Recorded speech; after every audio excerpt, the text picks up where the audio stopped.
give more returns. Get more security and more interest on your fixed deposits from Sri Lanka's largest finance company, LMDtv Finance.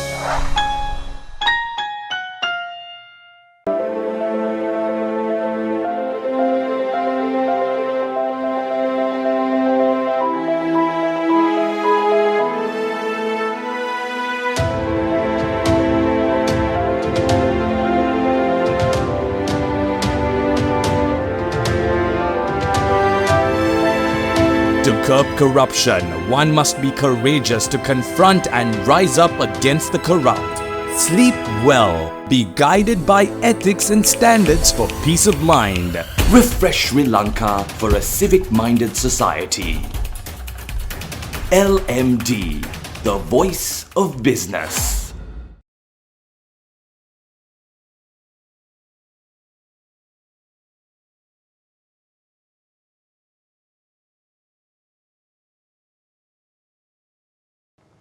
Hello and welcome to LMDtv. The topic of conversation today is good governance, and with us we have the Global President of CIMA, Ghosh. Sarah, it's very nice to have you on our show. It's a pleasure to be here to speak with you about governance. Very important topic. Definitely. So Sarah, as we start talking about good governance, it's very important to kind of define the term, because the term good governance has been evolving. So looking at where we are today in terms of the world and Sri Lanka, how would you define good governance? That's a really great question. I mean, one of the things that we're seeing is obviously an evolving environment that organisations are operating in, and in that sense, that means our governance has to evolve with that. So we're seeing more challenges, and I think the important piece for us is around trust and ensuring that as chartered global management accountants, we bring that to the table, and the data we're providing has that integrity, and we bring that ethics as well in terms of conversations around decisions that are being made. So I think it's really important around the value that we bring in those conversations to ensure there is good governance in organisations. And talking about the value that CIMA brings, what would you highlight as the main principles or the ethos regarding good governance that governs all your members? Yeah. Really, again, it's really important for us that we instill that integrity and trust in what we do. We are those trusted advisors, and we need to ensure that our members adhere to our code of ethics and the professionalism that we stand by as a profession. So we do ensure that our members are up to date with all of that and they're aware of it. And it's also about the culture to ensure that, you know, we ask the right questions and the challenging questions to ensure that we don't, we can actually pick up on things that actually need to be challenged, especially in an environment that is very geopolitically challenged, financially challenged as well in terms of the way the markets are being disrupted. So, yeah. You mentioned a lot of volatility, but if there's something stable that we've seen is how stable CIMA is in terms of how it has been building and strengthening the real foundation of the finance and accountancy professions in Sri Lanka. So, looking at all these years, what do you think is enabling CIMA to keep continuing its commitment and investment in the country? And I suppose I take this to a global level actually, because we are able to tap into such a wide ecosystem as part of the association, and what that gives us is access to really great materials to share on a localized basis. We're able to provide those learning platforms, digital learning platforms, opening up more possibilities for people to join the profession. So there's lots that we're doing to enable people to consider the profession and actually excel in it as well, because we know that skills have a very short lifespan. So we're always encouraging that lifelong learning perspective with our members to ensure that they keep up to date, but also can add the value in the organisations that they serve.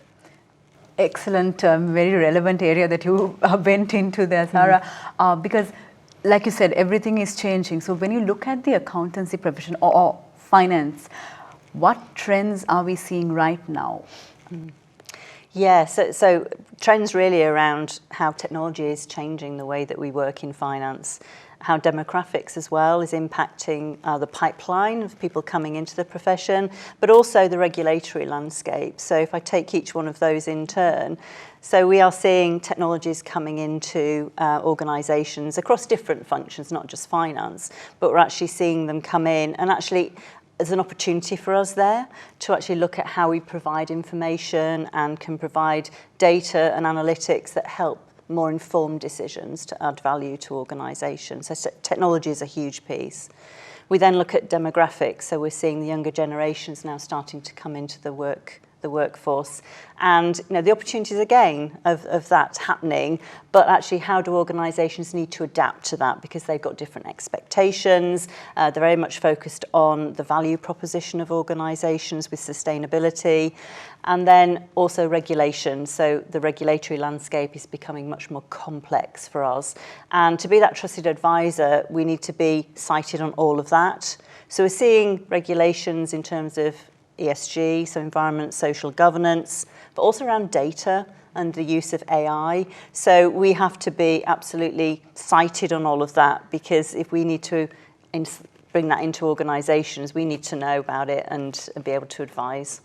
It's time to take a very short break, but we'll soon be back to talk more about good governance. Display your brand message on digital screens at prime locations. The largest digital advertising network in Sri Lanka. Emerging media. You're mobile, and so are we. Gets me going. Grab the Lite 87 app at the Apple App Store or Google Play now. 87.8 and 87.6 island-wide. Lite 87.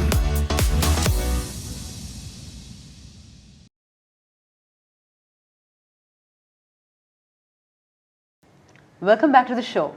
We're talking with the Global President of CIMA, Ghosh.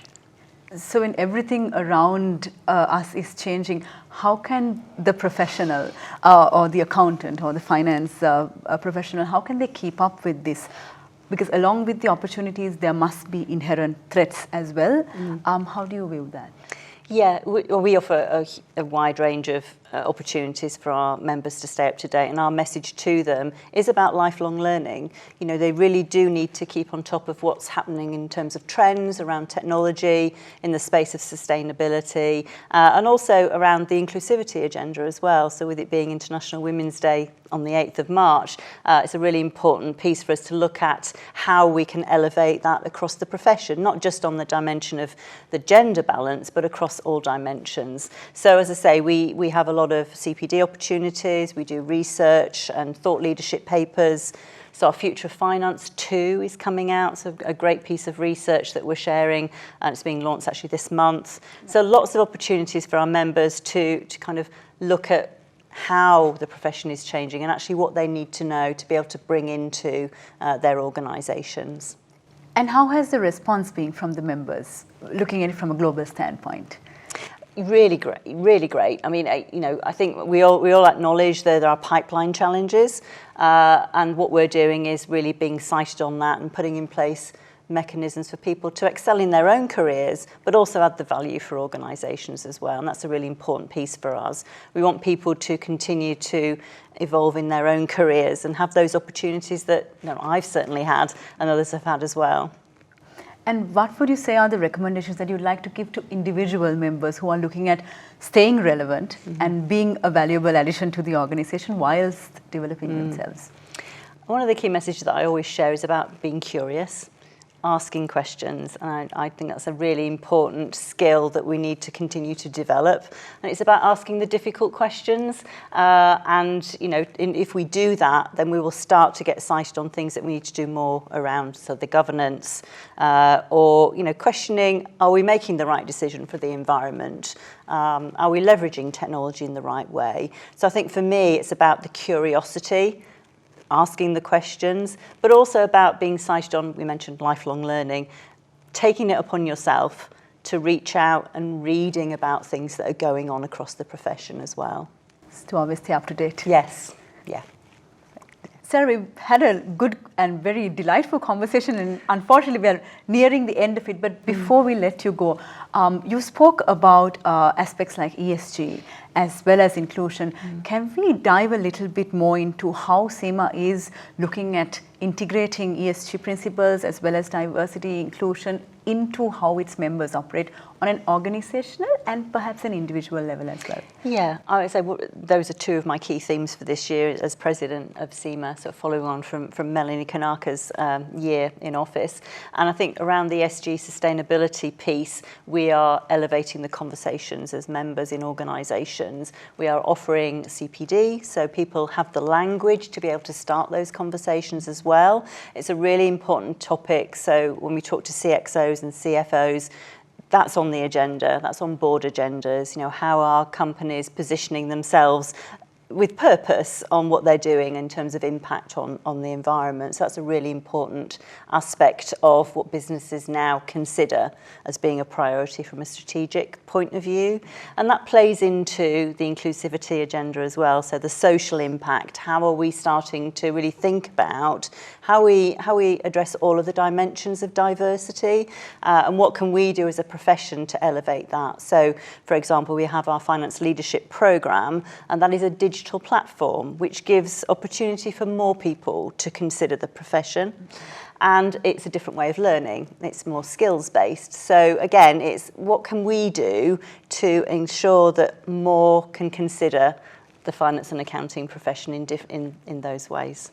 Lots of good things in the pipeline. Yes, absolutely. And again, with it being International Women's Day, we've got lots of events as well talking about that and elevating what we do. It's about the stories. So I'm just really, really enthused by hearing people's stories and how they've got to the positions they have, but also to encourage them to mentor others and to coach and to share those stories, because that's really important as well for people coming into the profession. To keep it continuing. Exactly. And we look forward to hearing those stories from CIMA too. Thank you, Sarah, for that. You spoke of CIMA and you spoke of the members and organizations, but I would like to ask you maybe the last question. Looking at agendas like sustainability and D&I, how have you envisioned it and how have you seen it across in your role as the global president? So I've seen different aspects of diversity and challenges in different regions, and my challenge is always, how can we change that? How can we look at, for example, encouraging more females to consider the senior roles and actually give them opportunities to be able to take those. Every region I go, I always have a conversation with young aspiring females just to understand what their challenges are. And actually, if I revert that back to my own personal experience through my career, it was different when I first started. So those opportunities weren't necessarily there. And I think it's important that we ensure that on a female kind of gender basis, people do have that opportunity. And actually, I learn a lot. I've got two young males in my family, two young Gen Zs, and I learn a lot from them because they have a different language, they use different technologies, they have a different interpretation of what I do because mine is based on my history and career. So it's really important to learn from others as well. And from a cultural perspective, I'm married to obviously my husband, whose family are from India. So at a very early age, I've got exposure to a very different culture, and that has really helped me in my career. And I think it's really important for people to kind of understand those cultural differences and embrace them and just see what opportunity those bring actually in terms of places to work and how we can really elevate the conversation around DEI. That's a beautiful perspective, Sarah. Thank you very much. Thank you. The discussion today has been about good governance, and we've been speaking with the Global President of CIMA, Sarah Ghosh. Sarah, thank you very much for being a part of our show. Thank you. It's been a pleasure. And to all our viewers, thank you very much for joining us. Until next time, take care. Don't forget to subscribe to our YouTube channel and follow us on Facebook and Twitter. Thank you for watching and stay safe.